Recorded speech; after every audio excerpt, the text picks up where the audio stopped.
دوسری تاثیر اس کے اندر یہ کہ ایک آدمی جو لوگوں کی نظر میں حقیر اور بے اعتبار ہو گیا ہے، اس کی کوئی عزت ہی نہیں ہے، نہ خاندان میں، نہ ماحول میں، نہ معاشرے میں، اور وہ چاہتے ہیں یار میری عزت ہو، میری عظمت و جلال بنے، اس کے لیے اس میں بڑی زبردست تاثیر ہے۔ فجر کے بعد 15 دن تک 120 دفعہ جو ہے وہ اس کا ورد کرنا ہے، 120 ٹائم،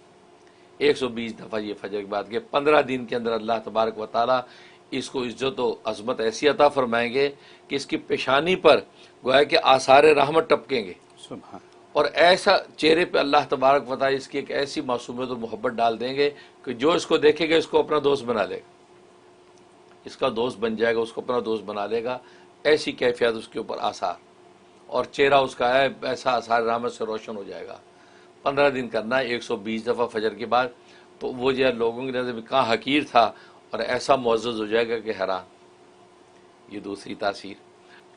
تو یہ جو ہے ذکر اس طریقے سے ملا، اور حضرت نوح علیہ السلام نے اس کو پلے باندھا، پھر اس کو ذکر کرنا شروع کر دیا، جس کے ذریعے سے آپ کو جو مراتب عالیہ تھے وہ اللہ تبارک و تعالی نے بڑھانے شروع کر دیے۔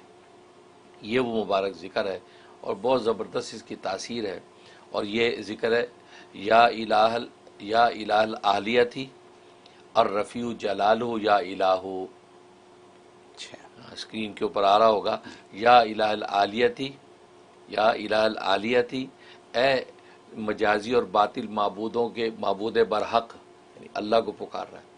الرفیع جلالہ، اس کی شان بہت بلند ہے، سبحان اس کے یا الہ اے معبود برحق،